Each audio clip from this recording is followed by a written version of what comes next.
it's another thing I want to talk about. I was horrified. I cannot stay in my seat in the sofa, and I was looking at my wife's face and I go, unbelievable.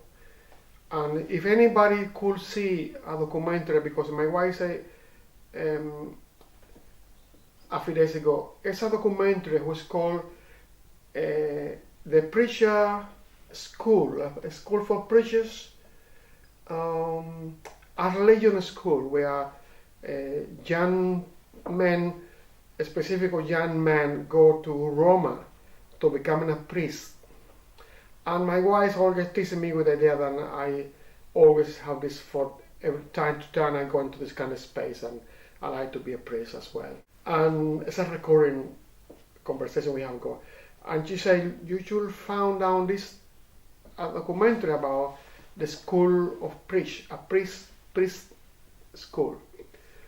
And for the moment, my wife put the television, and I don't know what the priest school. And I saw was a documentary about right-wing Nazis and criminals in Italy, in Roma. And I was watching because I recognize the place where you go, and then I recognize that place. I've been there, and the castle and so on.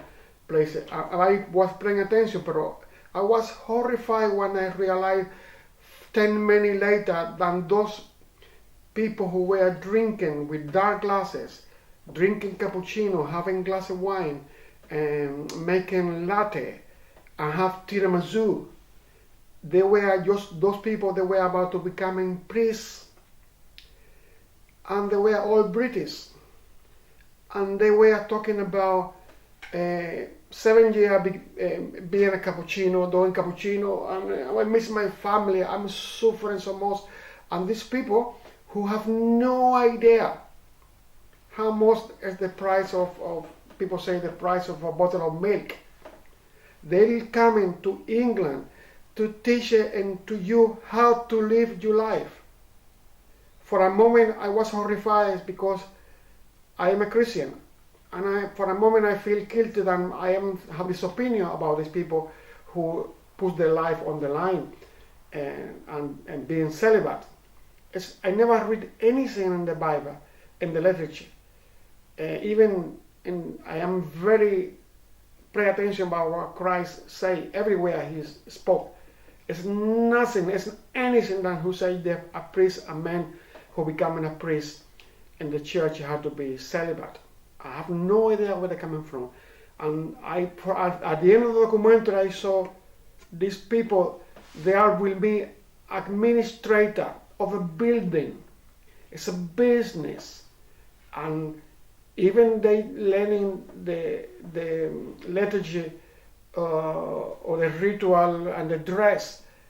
These people, they are more dangerous. For a moment, I was horrified because you see a Nazi person in the street, a right-wing person, and these people, they have a clear ideology. They hate the lefty, they are racist, and you know who are they? But when those people, they are racist, when they are about progress, about money, about wealth, about houses, about position, and they are priests, that is so dangerous because it's very confusing. And one of the guys finished the school after 7 years, and the only thing he done is go to the seminary, coming back, make a cappuccino, go for a drink, have a latte, studying hard, and go back again. And then he came to a little village in Scotland to tell it to the local people in the village how to live their life. And trust me, I want you not to believe in what I'm saying. See, found it on YouTube, and it's a party where they're drinking, and the party as I saw in the beginning. And with the dark glasses, Italy, the dark glass, and talk about cappuccino, and talk about tiramisu, playing football. And I saw, who are those people? And you take the sound and you push a voiceover about being right-wing Nazis. It's like you go, and there was only one black person there, or not just my black person, an Indian or a Chinese or an Arab. They were all these white boys who I grew them in Cuba. Does not mean I'm accusing because they are British. In Cuba, I grow with that type of people, and I go, unbelievable. And I was very upset about that. And I say I will talk about that. And then I'm sorry I'm talking about that. I should be talking about my painting because this is one of my painting who I do from memory, and it's about the landscape of Cuba. And this painting is a product of the coronavirus, and I will say thank you to everybody who do. I was in hospital a few years ago for 8 days. I died in Willie Bush. I went to died here. I spent 8 days in Willie Bush, and I went to the radio and I went to the paper, and I went there and I said thank you because they really do an enormous work. We Cubans are very proud of the medicine.